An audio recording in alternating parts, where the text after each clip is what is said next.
நேயர்களுக்கு வணக்கம். இந்த வாரத்தில் நடந்த அரசியல் நிகழ்வுகளை ஒரு தொகுப்பாக காண இருக்கிறோம். அண்ணா வணக்கம். வணக்கம். திமுக வந்து 40க்கு 40 தொகுதி வென்றிருக்கு. இது நீங்கள் எப்படி பார்க்குறீங்க? இதனோட 2026ல் இதனோட பிரதிபலிப்பு எப்படி இருக்கும்? கண்டிப்பாக திமுக 40க்கு 40 தொகுதி ஜெயிச்சிருக்குன்னா நமக்கு தெளிவாக இந்த கேள்வி ரெண்டாக பிரித்து பார்க்க ஆரம்பிக்கிறேன். பார்க்கலாம்னு நினைக்கிறேன். 40-40 2026ல் என்ன எப்படி எதிரொலிக்கும்ன்றதை முதல்ல 40க்கு 40 ஜெயிச்சிருக்காங்க. முதல்ல வாழ்த்து சொல்லிடுவோம் நம்மளும். அது ஒரு ஜனநாயக மாண்பு, சரியா? கண்டிப்பாக. இப்போ 40க்கு 40 ஜெயிச்சிருக்காங்கன்னு சொன்னால் எப்படி இது சாத்தியமாச்சு? ஆப்போசிஷன் ஸ்ட்ராங்காக இல்லை, எதிர்கட்சிகள் ஒரு பலமான ஒரு கூட்டணியை அமைக்காதது அதுக்கான ஒரு காரணம். 40-40 ஜெயிச்சது எதிர்கட்சி இல்லாத மாதிரி ஆயிடுச்சுல, சிங்கிள் மேன் ஆர்மி ஆயிடுச்சு. ஆமாம், அதுவும் ஒரு காரணம் இருக்குது. அதையும் ஒரு காரணமாக சொல்லலாம். இன்னொன்று என்னென்னா, இவங்க திமுக பிரச்சாரம் முழுக்க பிஜேபியை அண்ணாமலே ஏடிஎம்கே அவங்க ஆப்போசிட் பார்ட்டியை நினைக்கவே இல்லை. திமுக இந்த தேர்தல் பிரச்சாரத்தை எல்லாத்தையும் எடுத்து பார்த்தீங்கன்னா அண்ணாமலையை தான் டார்கெட் பண்ணாங்க. அண்ணாமலை என்ன பண்ணாருன்னா திமுகவை தான் டார்கெட் பண்ணாரு. அது எப்படின்னா பிஜேபியோட எதிர்ப்பு, இப்போ தமிழ்நாடை பொறுத்த வரைக்கும் பிஜேபிக்கு ஒரு எதிர்ப்பு மனநிலை தான் இருக்குது. அது எத்தனை தரம் இந்தியாவில் எத்தனை மாநிலங்கள் ஆண்டாலும் தமிழ்நாட்டு மக்களுடைய மனநிலை எப்பவுமே ஒரு மதச்சார்பை இன்மையாக இருக்கின்ற ஒரு அரசாங்கத்தை தான் தமிழ்நாட்டு மக்கள் எப்பவுமே ஆதரிக்கின்றார்கள். அதை நம்ம வரலாறுக்குள்ளாக எடுத்து பார்த்தாதான். அப்போ இது எப்படி ஆயிடுச்சுன்னா, ஏடிஎம்கே திமுக என்கின்ற அந்த ஒரு நிலைமை மாறி ஏடிஎம்கே பிஜேபி நிலைமை கொண்டு வந்தது. இங்கேருந்து அண்ணாமலை அட்டாக் பண்ண, அங்கேருந்து உதயநிதி ஸ்டாலின் முட்டையை வச்சுக்கிட்டு ஒரு கவுண்டர் அட்டாக் பண்ண, இது பிஜேபி திமுக மோதலாக மாறி ஒட்டுமொத்த இஸ்லாமியர்கள் கிறிஸ்தவ வாக்குகள் எல்லாமே திமுகவுக்கு கன்வெர்ட் ஆகிருக்கு. ஸோ அதனால தான் இது சாத்தியம். முற்று முழுதாக இது சிறுபான்மையினர், நம்ம சிறுபான்மையினர் என்று சொல்லக்கூடாது, நான் ஏற்றுக்கொள்றது இல்லை. நம்ம தமிழர்கள் எல்லோரும் பெரும்பான்மைதான். இஸ்லாமியர்கள் அண்ட் கிறிஸ்தவர்களுடைய வாக்குகள் பெரும்பான்மையாக திமுக கூட்டணிக்கு போயிருக்கு. அதனால 40க்கு 40 அவங்களுக்கு சாத்தியமாயிருக்கு. ஆனால் என்னதான் 40க்கு 40 எடுத்தாலும் அது ஒரு பிரயோசனம் இல்லாத ஒரு வெற்றியாக தான் அமைஞ்சிருக்கு. இன்னைக்கு திரும்பவும் மோடி தான், பிஜேபி தான் ஆட்சிக்கு வந்திருக்கு. அது ஒரு 40 எம்பியுமே ஒரு 8 சுரக்காய் மாதிரி தான். அது 8 சுரக்காய் கரைக்கு உதவாதுன்ற மாதிரி 40ம் எதுக்கும் பயனில்லை. வேணுமெண்டா போய் பார்லமெண்டத்தில் கோஷம் போடலாம், வாழ்க ஒழிக, பெரியார் வாழ்க, அண்ணா வாழ்கன்னு கோஷம் போடலாம். அவன் வெளியில் போடணும்னு தடுத்துடுவான். அந்த 140 பேரை இடைநீக்கம் செய்து ஒரு வாட்டி பார்லமெண்டத்தில் அனுப்பிவிட்டாங்கல்ல, அது மாதிரி இந்த வாட்டி அப்படி செய்கிறதுக்கான வாய்ப்பு இல்லை. ஏன்னா அவன் பெரும்பான்மை இல்லை, பிஜேபிகிட்ட பெரும்பான்மை இல்லை. ஸோ 40 எம்பியும் ஒரு பிரயோசனம் இல்லாத ஒரு நிலையாக தான் இருக்கணும்னு நான் இருக்கேன். தான் என்னோட கருத்து. நீங்கள் கேட்ட 2026ல் இது எதிரொலிக்குமா இந்த வெற்றின்னு கேட்டால் இல்லையா? இல்லை, இது 2026 களமே வேறு மாதிரி அமையும்னு நான் எதிர்பார்க்குறேன். என்னன்னா, இந்த தோல்வியிலேருந்து எடப்பாடி ஒரு பாடமும் கற்றிருக்காரு. எடப்பாடியும் ஒரு பலமான ஒரு கூட்டணி அமைக்கிறதுக்கான வியூகங்களை அமைக்கலாம். ஏன்னா எடப்பாடி ஓப்பனாக சொல்லிட்டார், ஒரு தலைவனோட அழகுகள் தான். என்னன்னா தன்னோட தோல்வியை ஒத்துக்கிட்டார். அவர் ப்ரெஸ் மீட்டில் சொல்லியிருக்காரு, இதுலேருந்து நாங்கள் நிறைய படிப்பினைகளை கற்றுக்கொண்டோம் அப்படின்ட்டு எடப்பாடி சொல்லியிருக்காரு. 2026 நம்ம பார்த்தோம்னு சொன்னால் 2026 களமே வேறு மாதிரி தான் இருக்கும். இப்போ இந்த தோல்வியிலேருந்து எடப்பாடி ஒரு பாடத்தை கற்றிருக்காரு. அவரும் ஒரு திரும்ப கிட்டல கூட ஒரு ப்ரெஸ் மீட்டில் சொல்லியிருக்காரு, நாங்கள் இதில் நிறைய படிப்பினைகளை கற்றுக்கொண்டோம் அப்படின்னு சொல்லியிருக்காரு. ஸோ 2026 நோக்கி அவங்களும் புதிய வியூகங்கள் வைக்கலாம். இடையில களம் வேறு மாதிரி அமைகிறதுக்கான வாய்ப்புகள், சீமான் விஜய் அவங்க 2 பேரும் உள்ள வரதுக்கான வாய்ப்புகள் இருக்குது. ஸோ 2026 களத்துக்கும் இப்போது கிடைத்திருக்கிற 40-40 இதை வச்சு 2026 திமுக வெல்லுமான்னு பார்த்தா அதுக்கான சாத்தியக்கூட என்னன்னா 40க்கு 40 ஜெயிச்சிருக்கலாம். ஆனால் திமுகவோட ஓட் ப்ரெசன்டேஷன் எடுத்து பார்த்தீங்கன்னா பெர்சன்டேஜ் குறைஞ்சிட்டே போயிருக்கு. கடந்த முறையை விட இந்த முறை ஓட்டு வீதம் குறைஞ்சிருக்கு. ஸோ இது தேர்தலில் 26 தேர்தலில் எதிரொலிக்கிறதுக்கான வாய்ப்பு இல்லை. அதிமுக 2026 தேர்தல் படுதோல்வியை சந்திச்சிருக்கு. ஒரு இடம் கூட ஜெயிக்கலை. சில இடத்துல 3வது இடத்துக்கு தள்ளப்பட்டிருக்கு. இதை நீங்கள் எப்படி பார்க்குறீங்க? கண்டிப்பாக இது அதிமுகவுக்கு மிகப்பெரிய ஒரு தோல்வி. இந்த தோல்வி பயங்கரமாக எடப்பாடியை டிஸ்டர்ப் பண்ணியிருக்கேன் நினைக்கிறேன். அதனால தான் இம்மீடியட்டாக ஒரு ப்ரெஸ் மீட் கொடுத்துருக்காரு. தேர்தல் முடிஞ்ச கையோட 2 நாளைக்கு முன்னாடி ஒரு ப்ரெஸ் மீட் கொடுத்துருக்காரு. அது ஒரு தலைவனுக்கு அதுதான் அழகு. தன்னோட தோல்வியை ஒத்துக்கிட்டு எங்கே நம்ம தவறு விட்டுருக்கோம்னு பார்த்து அந்த தவறுகள்லேருந்து படிப்பினைகளை கற்றுக்கொண்டு அடுத்த கட்டத்தை நகர்றது தான் ஒரு தலைவனுக்கான ஒரு அழகு. அதை எடப்பாடி செய்திருக்காருன்னு நினைக்கிறேன். இதில் இப்போது தோல்விக்கான காரணம் என்ன அப்படின்னு பார்த்தீங்கன்னா, ஒழுங்கான கூட்டணி அமையலை அப்படின்னு தான் சொல்லுவேன். எடப்பாடி ஒரு விஷயத்தில் அவசரப்பட்டுட்டாரோ அப்படின்னு தோணுது. என்னென்னா, பிஜேபி கூட்டணியை ஒரு உடைச்சிருக்க வேண்டிய அவசியம் இல்லை அவசரப்பட்டு. இது பிரதமர் யார், மத்தியில் யார் ஆள்றது என்று தீர்மானிக்கிறதுக்கான ஒரு தேர்தல். அந்த தேர்தல் வரைக்கும் அவர் கண்டினியூ பண்ணியிருக்கலாம். பிஜேபி கூட்டணியை கண்டினியூ பண்ணியிருந்தால் பெரும்பான்மையான இடத்துல திமுக டஃப் கொடுத்துருக்கலாம். பிஜேபி, பாமக, தேமுதிக, இன்னும் சில கட்சிகள் எல்லாம், ஜான் பாண்டியன், ஆமாம், அவங்கெல்லாம் ஒரு கூட்டணியில் சேர்ந்து வந்திருந்தால் கிட்டத்தட்ட 25 தொகுதிகளுக்கு மேலே திமுகவுக்கு பயங்கரமான ஒரு டஃப் கொடுத்து ஒரு 20 தொகுதியிலாவது ஜெயிக்கிறதுக்கான வாய்ப்பு அங்கே இருந்திருக்கு. அது திட்டத்தெளிவாக தெரியுது. என்னென்னா, ஓட் பெர்சன்டேஜ் பார்த்தீங்கன்னா திமுக ஓட் பெர்சன்டேஜ் குறைஞ்சிருக்கு. அவங்க 40 தொகுதி ஜெயித்தாலும் கூட ஓட்டு சதவீதம் குறைவடைஞ்சிருக்கு. நிறைய இடங்களில் பிஜேபி 2வது இடம் 3வது இடத்துக்கெல்லாம் வந்துருக்கு பிஜேபி கூட்டணி. அப்போ அதிமுக அதோட சேர்ந்துருந்தால் வெளிப்படையாகவே தெரியுதில்ல, நமக்கு வித்தியாசம் தெரியும். ஜெயிக்கிறதுக்கான சாத்தியக்கூறுகள் இருக்குதுன்னு தெரியுது.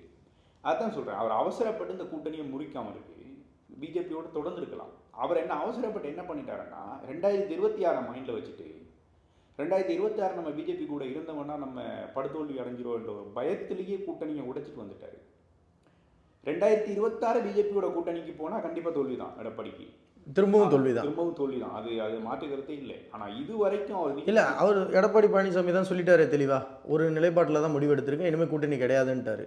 கூட்டணி கிடையாதுன்னு சொல்லிட்டாரு. அவர் எதை மனசில் வச்சு கூட்டணியை முறிச்சாருன்னா 2026 மனசில் வச்சு தான் கூட்டணியை இப்போ முறிச்சாரு. அவர் பயம் 2026 பிஜேபியோட இருந்தவன்னா தமிழ்நாட்டில் ஒன்றும் ஆகாது, கூட்டணி உடைச்சி தான் வரணும். சிறுபான்மைன்ற வார்த்தையை நான் திரும்ப போகிறேன், அதை ஏற்றுக்கொள்ளவில்லை. கிறிஸ்தவர்கள் இஸ்லாமியர்கள் ஓட்டை நமக்கு இல்லாமல் போகுது, இழக்குது. அதன் மூலமாக பல தொகுதிகளில் நம்ம வெற்றி வாய்ப்பை இழக்கிறோம். அதை டார்கெட் பண்ணி தான் 2026 டார்கெட் பண்ணி தான் இப்போ இந்த கூட்டணியை முடித்ததுக்கான காரணம். இன்னொன்று, அண்ணாமலை எடப்பாடிக்கு இடையில் ஒரு கோஆர்டினேஷனே இல்லாமல் போயிட்டே இருந்துச்சு. 2 பேருக்கும் கருத்து மோதல்கள் பயங்கரமாக வந்துட்டு இருந்துச்சு. ஒரு கட்டத்தில் பார்த்தா ஜெயலலிதா கொள்ளைக்காரி என்று சொல்கிற அளவுக்கு அண்ணாமலை இறங்கிட்டார். ஆமாம், அது ரொம்ப தப்பான ஒரு வார்த்தை தானே. ஆமாம், அப்போ அந்த அளவுக்கு முற்றும்போது தான் அவங்க டெல்லியில் பேசினதா சொல்கிறாங்க, ஊடகங்களில் வாயிலாக செய்தான். அண்ணாமலையை கொஞ்சம் கட்டுப்படுத்தி வைங்க, எல்லை மீறி போயிட்டு இருக்காருன்னு. ஆனால் டெல்லி தலைமை அதை கண்டு கொள்ளலைன்னு சொல்கிறாங்க. அது மூலமாக தான் எடப்பாடி இனிமேலும் இவங்களோட கூட்டணியை தொடர இயலாது அப்படின்னு சொல்லிட்டு வெளியில் வந்தது. இப்போ எடப்பாடி அந்த தவறுகளை புரிந்து கொண்டிருக்கலாம். ஆனால் இன்னும் நிறைய ஸ்டெப் எடுத்து வைக்கணும்னு நான் என்னென்னா, இப்போ ஒரு உதாரணத்துக்கு திமுகவில் மு.க. ஸ்டாலின் தான் தலைவர். ஆமாம், அவர் சொல்கிற கருத்துக்கு அங்கே ஒரு தாரகம் வந்துடும். அவர் என்ன சொன்னாலும் கட்சி தொண்டர்களும் சரி, அமைச்சர்களும் சரி, யாராக இருந்தாலும் அவர் கருத்தை ஏற்றுக்கொள்ள தான் பண்ணி. இப்போ நாம் தமிழரை பார்த்தீங்கன்னா சீமா என்ன சொன்னாலும் அதுதான் தாரகம் வந்துடும். சீமா சொல்லிட்டாரு, அண்ணன் சொல்லிட்டாரு, இதுதான். இங்கே ஏடிஎம்கேயில் ஜெயலலிதாவுக்கு அப்புறம் அந்த கட்டுக்கோப்பு இல்லை. இங்கே அம்மையார் ஜெயலலிதா இறந்ததுக்கப்புறம் ஒரு கட்டுக்கோப்பாக அந்த இயக்கம் இல்லை. ஆளுக்கு ஒரு கருத்து சொல்லுவாங்க. ஜெயக்குமார் ஒரு கருத்து சொல்லுவார், இன்னொருத்தர் இன்னொரு கருத்து சொல்லுவார். இங்கால ஒவ்வொருத்தரும் ஒவ்வொரு கருத்துக்களாக சொல்லும்போது தொண்டர்கள் மத்தியிலேயே ஒரு குழப்பம். இடையில எஸ்பி வேலுமணி கூட இப்பவும் வேலுமணி சொல்கிறாரு, பிஜேபியோட கூட்டணி இருந்தால் நம்ம 35 தொகுதி ஜெயிச்சிருக்கலாம்னு வேலுமணி சொல்கிறார். வேலுமணி பிஜேபியோட போகிறதுக்கு தான் விருப்பம் வேலுமணிக்கு. ஆனால் எடப்பாடிக்கு தான் விருப்பம் இல்லை. அவங்களுக்குள்ளே இப்போ ஒரு முரண்பாடு இருக்கிற மாதிரியான தோற்றப்பாடு இருக்குது. அதனால தான் எடப்பாடி சொல்கிறார், எனக்கும் வேலுமணிக்கும் இடையில் பிரச்சனை இருக்கிறதா ஊடகங்கள் ஊதி பெருசாக பார்க்குது எதிர்கட்சிகள். நெருப்பு இல்லாமல் போகாது இல்லை. எடப்பாடி இதை பேச வேண்டிய அவசியம். இடையில தேர்தலுக்கு முன்னே வேலுமணி தனியாக போகிறாரு அப்படின்ற தகவல், தென்னகத்தின் ஏத்நாக் சிண்டே அப்படின்னு சொன்னாங்க, அவர் பிரிச்சுட்டு போகிறாருன்ற மாதிரியெல்லாம் ஒரு கருத்து வந்துச்சு. ஏடிஎம்கேயில் எஸ்பி வேலுமணி ஒரு மிக பவர்ஃபுல்லான ஒரு லீடர் தான். அவர் ஏக்நாத் சிண்டேயா வரக்கூடிய ஒரு ஆளும் தான். அவருடைய அரசியல் நகர்களை விட்டு பார்த்தா தெரியும், அவர் ஒரு போக்கில் தான் போயிட்டு இருக்காரு. அப்படியே ஒரு இப்படி இதுக்கான காரணங்களை நம்ம தொடர்ச்சியாக நம்ம அடுக்கிக் கொண்டே போகலாம். ஏடிஎம்கேவோட படுதோல்விக்கான காரணமாக நம்ம இதை அடுத்தது ஓபிஎஸ் அவனுடைய பிளவு, அங்கால டிடி தினகரனை இவங்கெல்லாம் சேர்த்துருக்கலாம். கருத்து முரண்பாடுகள் இருந்தாலும் அதெல்லாம் தள்ளி வச்சுட்டு சரி வாங்க நம்ம ஒத்துமையாக சேர்ந்து எதிர்கட்சியை இது பண்ணுவோம், ஒழிச்சிருவோம், அதுக்கப்புறம் நம்ம பார்த்துக்கலாம். அட்லீஸ்ட் ஓபிஎஸ்ஸை வந்து உள்ளே பிடிச்சி போட்டு ஒரு துணை முன்னாடி கொடுத்த பதவியை கொடுத்து கூட செஞ்சு. ஆனால் இப்போ வந்து ஓப்பனாக பேசுகிறாங்க. இப்போ ஓபிஎஸ்ஸே வந்து நான் வந்து நம்ம எல்லாம் ஒன்றாகுவோன்ற மாதிரி ஓபிஎஸ் சொல்லியிருக்காரு. அதுக்கு எடப்பாடி கையில் தான் இருக்கு. ஆமாம், சசிகலாவுமே வந்துட்டு அறிக்கை கொடுத்துருக்காங்க. மேபி எடப்பாடி இதுலேருந்து பாடங்களை படித்து கொண்டு சரி இனிமேல் ஓபிஎஸ்ஸை வெளியில் விட வேணாம், தினகரனையும் வெளியில் விட வேணாம், உள்ளே பிடிச்சி போட்டு 2026 கணக்கு பண்ணி பிஜேபியும் கழிச்சு விட்டாங்க, பிஜேபியோட சேர்றதுக்கான வாய்ப்பும் இல்லை. ஸோ இவங்க எல்லாரையும் உள்ளே பிடிச்சி போட்டு திரும்பவும் ஒரு மெகா கூட்டணி அமைக்கிறேன் அப்படின்னு சொல்லி எடப்பாடி கிளம்பி வரலாம். ஆனால் அவங்க இந்த விட்ட தவறுகள்லேருந்து இந்த படிப்பினைகள்லாம் படித்து கொண்டு ஓபிஎஸ், டிடிவி தினகரன், சசிகலா இவங்கெல்லாம் சேர்த்து கட்டமைச்சு ஒரு கூட்டணிக்குள்ளே போனாங்கன்னா 2026 மிகப்பெரிய ஒரு மாற்றத்தை எதிர்பார்க்கலாம். மாற்றங்களில் மிகப்பெரிய ஒரு திமுகவுக்கு டஃப்பாக நெட் ஃபைட் கொடுக்கக்கூடிய அளவுக்கு அவங்களும் ஒரு கூட்டணியாக வருவாங்க. இப்போ விஜய் சீமான் கூட்டணி எப்படி வந்தாலும் இந்த பக்கத்தில் ஏடிஎம்கே கூட்டணியை நீங்கள் இப்போவும் குறைஞ்சி மதிப்பிட முடியாது. ஏடிஎம்கேயோட தொண்டர்கள் அப்படியே தான் இருக்காங்க. இந்த தலைவர்களை தான் குறுக்க மறுக்க அங்கங்கே ஒரு கருத்தை சொல்லிட்டு அவனை ஒரு கருத்து இன்னொரு கருத்தை சொல்லிட்டு அப்படியே தருவாங்களே ஒழிய ஏடிஎம்கே கட்டமைப்பு உள்ள திமுகவுக்கு ஈக்குவலாக கட்டமைப்பு உள்ள ஒரு கட்சி, அதில் மாற்று கருத்து இல்லை. அது அழிஞ்செல்லாம் போயிடல. அதுக்கு தலைமை தாங்கக்கூடிய ஒரு தலைவர் கரெக்டாக வந்துட்டாருன்னு சொன்னால் ஒரு ஸ்ட்ராங் இல்லை, நம்மளும் அழிஞ்சு போயிருச்சு அப்படி சொல்லலை. ஏன்னா ரொம்ப ஒரு சீட்டு 2 சீட்டு கூட இல்லாத அளவுக்கு ஜீரோ ஆகிடுச்சு. தொடர்ச்சியாக உள்ளாட்சி தேர்தலிருந்து இடைத்தேர்தலேருந்து எல்லா தேர்தலையும் எடப்பாடி தலைமையிட்டதுக்கு பிறகு மிகப்பெரிய ஒரு தோல்வி. அது ஆமாம், அவர் தன்னொரு லீடராக ப்ரூவ் பண்ண தவறிட்டார் அந்த இடத்துல. அதை தவறுகள் என்ன தவறு நடந்திருக்குன்றதை புரிஞ்சு கொண்டு அதை சரி செஞ்சு கொண்டு வந்தால் ஏடிஎம்கே மீண்டும் ஆட்சி பிடிக்கிறதுக்கான வாய்ப்புகள் கூட இருக்குது. ரீசெண்டாக பார்த்தீங்க அப்படின்னா கங்கனா இருக்காங்கல்ல, அவங்கள வந்து ஏர்போர்ட்டில் வச்சு ஒரு பாதுகாப்பு காவலராக இருக்கிறவங்க கன்னத்தில் அரைஞ்சிருக்காங்க. இதோட பின்னணி என்ன, இது எப்படி பார்க்குறீங்க? இல்லை, அரைஞ்சது சரியா தப்பான்ற விவாதத்துக்கு போகிறதுக்கு முன்னாடி உண்மையிலே அந்த அம்மா எப்படின்னு கேட்டால் ஒரு அரகண்டான ஒரு மென்டாலிட்டியில் உள்ள அம்மா தான். அந்த அம்மா வந்து எதுக்கெடுத்தாலும் எதுக்கெடுத்து சொல்லணும், தன்னை எப்போவுமே ஒரு மீடியாவில் பேசு பொருளாக வச்சுருக்கணும்.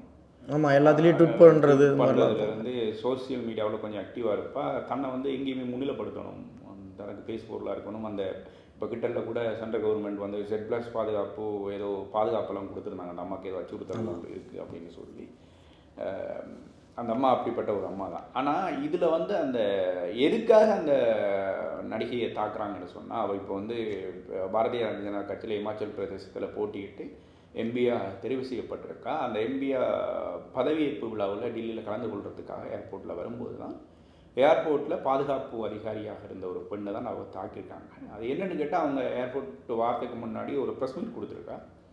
அந்த ப்ரெஸ் மீட்டில் பஞ்சாபில் விவசாயிகள் போராட்டத்தை பற்றி ஏதோ கொச்சையான வார்த்தைகளில் பேசி அதை அசிங்கப்படுத்தினதாக சொல்லப்படுறது.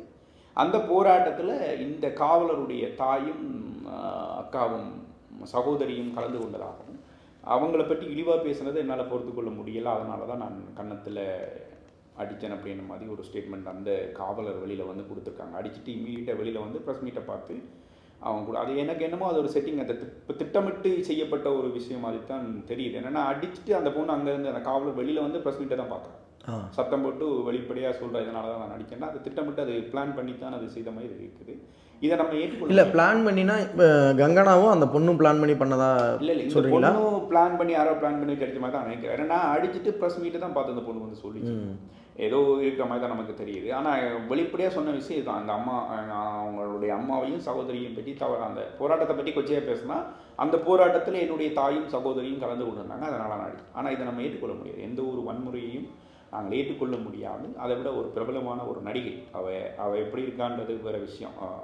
அடுத்தது வந்து ஒரு எம்பி கூட, இப்போ ஒரு நாடாளுமன்றத்தினுடைய மக்கள் பிரதிநிதி, அந்த மாதிரி செய்து மிகப்பெரிய தப்பு. அதுவும் இந்த மாதிரி ஒரு பொறுப்பில் இருக்கிற ஒரு இன்ஸ்பெக்டர் ரேங்கில் இருக்கா, ஒரு காவல் அதிகாரியாக இருக்கா, ஒரு விமான அவங்களுக்கு பாதுகாப்பு கொடுக்குற இடத்துல ஒரு இடத்துல இருக்கிறவங்க மிக பொறுப்போடு நடந்து கொள்ளணும். அந்த பொறுப்பில் இருந்து இந்த காவலர் தவறிட்டாங்கன்னு நினைக்கிறேன். அதுக்கு என்ன சட்டப்படியான நடவடிக்கைகள், கண்டிப்பாக நடவடிக்கைகள் பாயும். இப்போ சஸ்பெண்ட் பண்ணியிருக்காங்க. இடையில் என்ன பிரச்சனைனா, அதை என்கரேஜ் பண்ணி நிறைய பேர் வெளியிலிருந்து வேலை வாய்ப்பு கொடுக்குறோம், பணம் கொடுக்குறோம் அப்படின்னு அதெல்லாம் ஒரு தவறான ஒரு முன்னுதாரணமாக போயிடும்.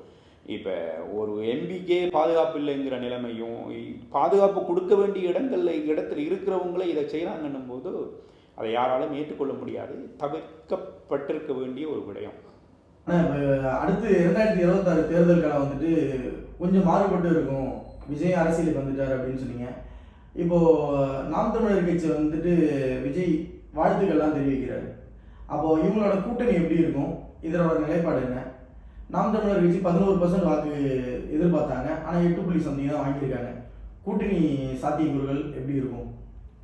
கண்டிப்பாக கூட்டணி அமைகிறதுக்கான சாத்தியக்கூறுகள் இருக்கா இல்லையான்னு தான் நம்ம விவாதிக்க முடியும். கூட்டணி அமைகிறதும் அமையாததும் விஜயும் சீமானுடைய கையில் தான் இருக்கு, நம்ம கையில் இல்லை. சீமான் வந்துட்டு கேட்டிருக்காரு பிரஸ் மீட்ல வந்துட்டு அண்ணன் தம்பி சேர்றதுல உங்களுக்கு என்ன பிரச்சனை அப்படின்னு இருக்காரு. அப்போ சேர்றதுக்கான இல்லை, சீமான் வந்து எப்போவுமே விஜயை எங்கேயுமே விட்டு கொடுத்து பேசினதில்லை. சினிமா ரீதியாகவும் சரி, விஜய்க்குன்ற ஒரு பிரச்சனை வரும்போது சீமான் எப்போவுமே முன்னிலையில் வந்து விஜய்க்காக நின்றுருக்கார். அது என்னென்னு கேட்டால், விஜய் ஒரு தமிழன் வந்து சினிமா உலகில் இன்றைக்கி கட்டி ஆளுற ஒரு சூப்பர் ஸ்டாராக இருக்கார். தியாகராஜ பகதருக்கு பிறகு ஒரு தமிழன் இப்போதைக்கு ஒரு சூப்பர் ஸ்டாராக வந்திருக்கான். நம்ம சப்போர்ட் பண்ணாமல் யார் சப்போர்ட் பண்ணணுன்னு நிறைய மேடைகளில் பேசியிருக்கார். அவங்க 2 பேரும் அண்ணன் தம்பி பாசப்பிணைப்பில் பேசிப்பாங்க. ஆனால் விஜய் தரப்புல இருந்து இது சம்மந்தமான எந்த ஒரு அறிவிப்புகளுமோ எந்த ஒரு சமிகைகளுமே அங்கேருந்து இதுவரைக்கும் வரலை. ஆனால் சீமான் தொடர்ச்சியாக சொல்லிட்டே வராரு. இதை நம்ம சாதாரணமாக எடுத்துக்கவும் முடியாது. ஒரு கட்சியினுடைய தலைவர் வந்து வெளிப்படையாக ஒரு விஷயத்தை பேசுகிறாருன்னு சொன்னால், ஏதோ ஒரு விஜய் தரப்புலேருந்து மறைமுகமாக ஏதோ ஒரு உத்தரவாதம் கொடுக்காம சீமான் வெளியில் வந்து இதை பேச மாட்டார். இது வந்து மிகப்பெரிய ஒரு ரோல் மெட்டீரியல் ஆயிடுவார் சீமான் அதுக்கப்புறம் இது நடக்கலை என்று சொன்னார். ஆனால் இது நடக்கும் என்ற ஒரு கான்ஃபிடென்ட் அவருக்கு இருந்ததுனால தான் அவர் பேசுகிறாரு. நான் எனக்கு அறிந்த தகவலின்படி விஜயும் சீமானும் மீட் பண்ணி பேசியிருக்காங்க. சில பேர் சொல்றாங்க 2 சுற்று பேச்சுவார்த்தைகள் நடந்திருக்கு, அதுல விஜயோட அப்பா SSC சந்திரசேகர் அவர்களும் பங்கு பற்றியதாக ஒரு கருத்து. அப்படி ஒரு சம்பவம் நடக்காம சீமான் வந்து இதை வெளியில பேசுறதுக்கான வாய்ப்புகள் குறைவு. ஆனா இவங்க 2 பேரும் சேர்றதுக்கான வாய்ப்புகள் இருக்குன்னு கேட்டால் எனக்கு இருக்குன்னு தான் நான் சொல்லுவேன். இருக்கு. ஆனா அதுல இருக்க சில பிரச்சனைகளை அவங்க தான் பேசி தீர்த்துக்கணும். இதுல யார் முதலமைச்சர் அல்லது யார் இதுக்கு கூட்டணிக்கு தலைமை தாங்கிறது, யாரோட தலைமையில் இந்த கூட்டணி அமைக்கிறது, அவங்களுக்குள்ள சீட் ஷேரிங் இப்போ எவ்வளவு சீட்டை கொடுக்குறது, பகிர்ந்தெடுக்கிறது என்ற பேச்சுவார்த்தை வரைக்கும் நடந்ததாக ஒரு தகவல் இருக்குது. சீமான் ஒரு சில ஐடியலாக சொன்னதாகவும் விஜய் அதுக்கு மாற்று கருத்துக்களை முன்வைச்சதாகவும் சொல்லப்படுது. சீமான் 2 வருடம் முதலமைச்சர் பதவி வகிக்கலாம், நான் 2.5 வருடம், அதுக்கு நீங்கள் துணை முதலமைச்சர், அதன் பிறகு நீங்கள் முதலமைச்சராக நான் துணை முதலமைச்சராக இருக்கிற மாதிரியும் விஜய் தரப்புல இருந்து இன்னொரு ஆஃபர் கொடுக்கப்பட்டதாகவும் சீட் ஷேரிங்கை 2ஆக பிரிச்சுப்போம், 240 சொச்சம் சீட் இருக்குல்ல, 50-50 பிரிச்சுக்கும், அதில் மெஜாரிட்டியாக யார் ஜெயிக்கிறோமோ அவங்க வந்து முதலமைச்சராகும் அப்படின்ற மாதிரி ஒரு விஜய் சைட்ல இருந்து ஒரு தகவல் சொல்லப்பட்டதாகவும் சொல்லப்படுது. ஆனால் இப்போ இந்த விஜய் சீமான் கூட்டணின்றது ஊடகங்கள் வாயிலாக பேசுபொருளாக்கப்பட்டு கொண்டிருக்கு. அது திட்டமிட்டு செய்யப்படுதா இல்லை இயல்பாகவே அந்த விவாதங்கள் ஊடகங்கள் எழுதாண்டு எனக்கு தெரியல. இது ஒரு பேசுபொருளாகவே இளைஞர்கள் மத்தியில் வந்து இது பேசுபொருளாக, குறிப்பாக சீமான் கட்சியில் இருக்கிற தம்பிகள் வந்து இதை விரும்புகிறாங்க. அதே நேரத்தில் நான் வந்து விஜய் ரசிகர் மன்றத்தில் இருக்கிற பசங்கள்கிட்ட பேசும்போது, விஜய் ரசிகராக இருக்கின்ற இளைஞர்கள்ட்ட பேசும்போது கூட அவங்களும் இது அமைஞ்சா நல்லா இருக்கும், இந்த 2 பெரும் பூதங்களையும் 2 திராவிட பூதங்களை அடிக்கிறதா இருந்தா அண்ணனும் தம்பியும் இணையணும் அப்படின்னு கருத்து நிலைப்பாடு ஒரே மாதிரி இருக்கிறதுனாலயா? இல்லை, அது 2 பேரோட கருத்து நிலைப்பாடும் ஒன்னா இருக்குன்னு நம்ம இப்போ சொல்ல முடியாது. விஜய் வாயே திறக்கல, அப்ப எப்படி நீங்க 2 பேரும் ஒன்னா இருக்கீங்க? இல்ல, இப்ப நீங்க தான் சொன்னீங்க விஜய் ரசிகர்கள்ட்ட பேசும்போது அதை ஆதரிக்கிறாங்க. ரசிக மனப்பான்மையிலிருந்து ரசிகர்கள் என்ன வேணாலும் சொல்லலாம், சரியா? சீமான ஒரு ஐடியாலஜிக்கல் லீடர், ஒரு தத்துவார்த்தமாக ஒரு கொள்கையை முன்னெடுத்து கொண்டு கட்சியை வழிநடத்தி கொண்டு போற ஒரு லீடர். விஜய் ஒரு லீடர் கிடையாது. விஜய் ஒரு கட்சியினுடைய தலைவராக வந்திருக்காரு. இப்பதான் அவர் தன்னை நிலைநிறுத்தணும், ஒரு தலைவரா நிலைநிறுத்துறாரான்றதை முதல்ல பார்க்கணும். என்ன தத்துவம் என்ன, கட்சியினுடைய தத்துவம் என்ன, கொள்கை என்னன்னு இதுவரைக்கும் சொல்லல. ஒரு பிரஸ் மீட்டை இதுவரைக்கும் கான்டாக்ட் பண்ணல.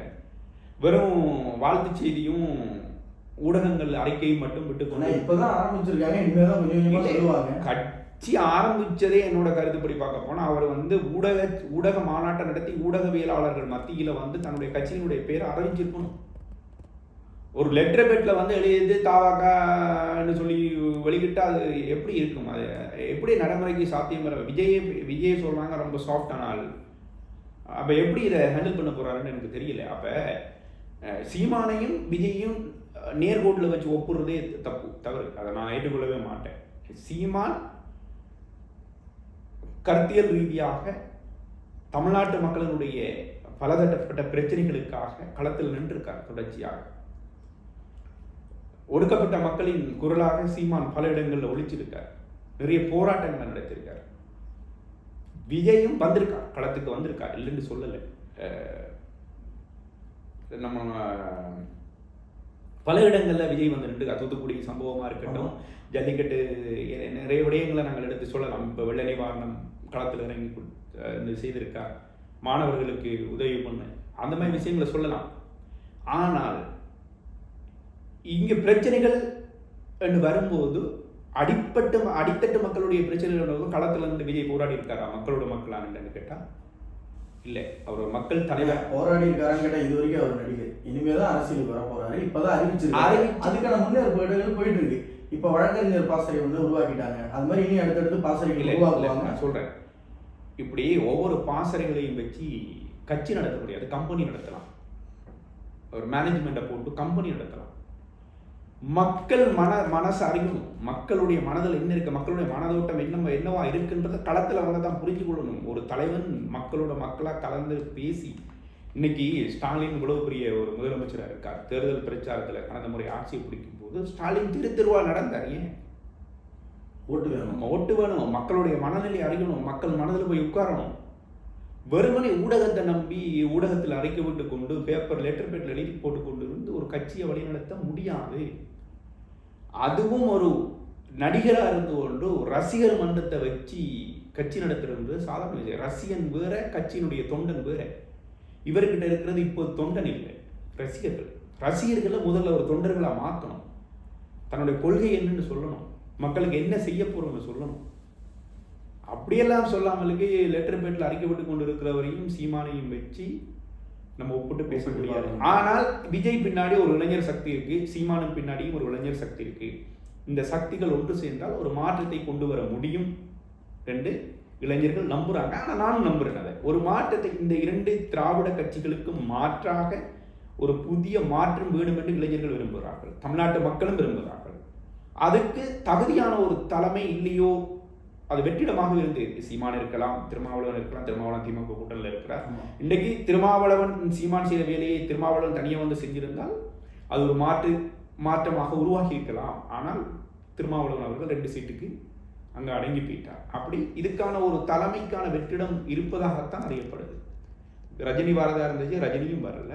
இப்போ விஜய் வாரத்தை இளைஞர்கள் எதிர்பார்க்குறாங்க. அதோட சீமானும் சேர்ந்து ஒன்றா வந்து நின்றா இதுக்கான ஒரு மாற்றத்தை கொண்டு வர முடியும்னு நினைக்கிறாங்க. அதை பொறுத்து தான் பார்க்கணும். ஓகே. அந்த நாம் தமிழர் கட்சியோட வாக்கு சதவீதம் வந்து 11% எதிர்பார்த்துருந்தாங்க. ஆனால் 8% தான் கிடைச்சிருக்கு. இது வளர்ச்சியா எப்படி? இல்லை, கண்டிப்பாக வளர்ச்சி தான். இமாலய வளர்ச்சி, மிகப்பெரிய வளர்ச்சி. ஏன்னா 8 வருஷம் மிகப்பெரிய வளர்ச்சினா 4% எதிர்பார்த்த இடத்துல 1% தானே கிடைச்சிருக்கு. முன்ன 7 சம்திங்ல இருந்தாங்க, இப்போ 8 சம்திங். அது நீங்கள் அப்படி பார்க்க முடியாது. ஏனென்றா தேர்தலுக்கு முதல் திட்டமிட்டு சின்னம் பறிக்கப்படுகின்றது. சரியா? விவசாய சின்னம் ஒட்டுமொத்த தமிழ்நாட்டு மக்கள் மத்தியிலையும் நாம் தமிழர் கட்சி என்றால் விவசாயி சின்னம் என்று அடையாளப்படுத்தப்பட்டது. நாம் தமிழர் கட்சியினுடைய அடையாளம் சீமான் என்பதை தாண்டி நாம் தமிழர் கட்சியினுடைய அடையாளம் என்பது விவசாய சின்னமாக பதியப்பட்டிருந்தது. தேர்தல் அறிவிக்கப்பட்டு ஒரு சில நாட்களுக்குள்ளே சின்னம் வேறொரு கட்சிக்கு ஒதுக்கப்பட்டதாக ஒரு அது ஒட்டுமொத்தமாக நாம் தமிழர் கட்சிக்கு அளிக்கப்பட்ட ஒரு அநீதியாகத்தான் நான் பார்க்குறேன். சின்னத்தை பறித்து புதுசாக ஒரு சின்னத்தை கொடுத்து ஒரு 20 நாள், ஒரு 10-15 நாளுக்குள்ள வந்து அந்த சின்னத்தை மக்கள் மத்தியில் கொண்டு போய் சேர்க்கிறதுன்றது மிகப்பெரிய ஒரு சவாலான ஒரு விடயம். அதை அவங்க ஈஸியாக செஞ்சு முடிச்சுட்டாங்கன்னு வைங்களேன். அவங்களோட ஐடிவிங்க வச்சு குறிப்பிட்ட ஒரு நாளோ 2 நாளைக்குள்ளே அவங்க மக்கள் மத்தியில் கொண்டு போய் சேர்த்துட்டாங்க. சேர்த்தாலும் கூட அது குறிப்பிட்ட ஒரு சடன் பீப்புளை தான் போய் சேர்ந்துருக்கு. இப்போ சோசியல் மீடியா ஹேண்டில் பண்ணுறவங்கள்ட்ட தான் போய் அந்த சின்னம் போய் சேர்ந்துருக்கு. கிராமப்புறங்களில் போய் அந்த சின்னம் சேரலை, பெரிய அளவில் ரீச் ஆகலை. அது ஒரு அவங்களுக்கு ஒரு ப்ளஸ் பாயிண்ட். சரியா? அடுத்து குறிப்பிட்ட அளவு பேச்சாளர்கள் இருக்காங்க. சீமானை தவிர குறிப்பிட்டு சொல்லக்கூடிய அளவுக்கு ஒரு பவனம் கார்த்திகா இருக்கலாம், ஃபர்ஹானாவா இருக்கலாம், சாட்டை துரைமுருகனாக இருக்கலாம், நிறைய பேர் இருக்கிறாங்கன்னு வைங்களேன். இருந்தாலும் கூட சீமானை தாண்டி அவங்களால வெளியில் வர முடியலையோன்னு எனக்கு தோணுது. நிறைய இடங்களில் சீமான் தனியாக நின்று பிரச்சாரம் பண்ணதை நம்மளால் பார்க்கக்கூடியதாக இருக்கின்றது. ஸோ இதுவும் ஒரு காரணமாக இருக்கலாம், அந்த தோல்விக்கான காரணமாக, அந்த பெர்சன்டேஜ் குறைஞ்சதுக்கான காரணமாக இதையும் ஒரு காரணமாக சொல்லலாம். அடுத்தது அவங்களுக்கு மிகப்பெரிய பொருளாதார பலம் இல்லை. கிட்டத்தட்ட நான் ஒரு வேட்பாளர்கிட்ட பேசினப்போ கூட சுவரட்டி அடிக்க கூட காசு இல்லைன்ற மாதிரி சொன்னாங்க. ஸோ கூடுதலாக அவங்க எவ்வளோ செலவு பண்ணியாங்கன்னா, ஒரு தொகுதிக்கு 10 லட்சம் 90 லட்சம் ரூபா செலவு பண்ணலாம் என்று தேர்தல் ஆணையம் சொல்லியிருந்தாலும் கூட அதிகபட்சமாக அவர்கள் செலவு பண்ணதே 10 லட்ச ரூபா தான் ஒரு தொகுதியில். அதிகபட்சம் 10 லட்சம் 15 லட்சம் அவ்வளோதான் ஃபண்டு. அப்படித்தான். அதெல்லாம் அதுவும் க்ரௌட் ஃபண்ட் மூலமாக திரட்டி, நன்கொடைகள் மூலமாக திரட்டி தான் அந்த பணத்தையும் சில மிகவும் எளிய மக்களாக தான் அந்த தேர்தலில் நிப்பாட்டியிருந்தாங்க. எந்த ஒரு அரசியல் பாரம்பரியமும் இல்லாத, பணபலம் இல்லாத சாமானிய மக்களையும் ஒரு அரசியல் அதிகாரத்துக்குள்ளே கொண்டு வரணும், அவர்களுக்கான ஒரு அங்கீகாரத்தையும் கொடுக்கணும் என்ற விதத்தில் தான் அந்த வேட்பாளர் தெரிவும் இருந்ததை நம்ம பார்க்கக்கூடியதாக இருந்தது. ஸோ இப்படி நிறைய சவால்களை அடுக்கிக் கொண்டே போகலாம். இப்படி சவால்கள் இருந்தும் அவங்க அந்த குறிப்பிட்ட ஓட்டு விதத்தை அடையணுமன்றத்தில் சீமான் குறியா இருந்தார். அது சீமானுக்கே தெரியும், நம்ம ஒரு சீட்டை ஜெயிக்க மாட்டோம்ன்றது சீமானுக்கே தெரியும். அவர் 1 கோடி வாக்கு அப்படின்ற ஒரு இலக்கு நோக்கி தான் அவங்க பிரச்சாரம் பண்ணாங்க. 1 கோடி என்னாலும் கிட்டத்தட்ட நம்ம 50 லட்சத்தை ரீச் பண்ணிடலாம்ன்றது சீமானோட அதுக்கு தான் இந்த காரணங்களை சொல்லணும். இதுதான் அதுக்கான சவால்களாக இருந்துச்சு. ஸோ இந்த சவால்களையும் தாண்டி அவங்க 8% வாங்கி 8.21% என்று சொல்கிறாங்க. அதை தாண்டி இன்றைக்கு நாம் தமிழர் கட்சி அங்கீகரிக்கப்பட்ட மாநில கட்சியாக மாறி அதுக்கான அந்தஸ்து கிடைச்சிருக்கு.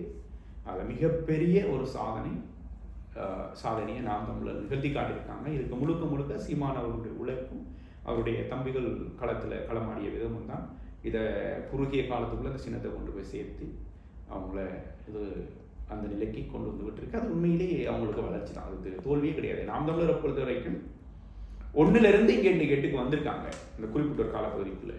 இதை நம்ம தோல்வியாக பார்க்க முடியாது. இந்த 8% இந்த மாநில கட்சிகள் அங்கீகரிக்கப்பட்டிருக்கிறதுன்றது 2026 தேர்தலில் அதை எதிரொலிக்கும். 2026 கேமே வேற மாதிரி தான் இருக்கும். இங்கே சீமான் வெற்றி தோல்வியை தீர்மானிக்கிற இடத்துக்கு இப்போ வந்துட்டார் நாடாளுமன்ற தேர்தலில் சில இடங்களில். 2026 இன்னும் நெட்டு ஃபைட் பண்ணக்கூடிய அளவுக்கு வந்துருவாங்க என்ற ஒரு நம்பிக்கை இருக்குது. ஆனால் நன்றி, வணக்கம். நன்றி. மீண்டும் ஒரு அரசியல் பேசுவோம் நிகழ்ச்சியில் உங்களை சந்திக்கும் வரை உங்களிடமிருந்து விடைபெறுவது உங்கள் கோவிந்தராஜ்.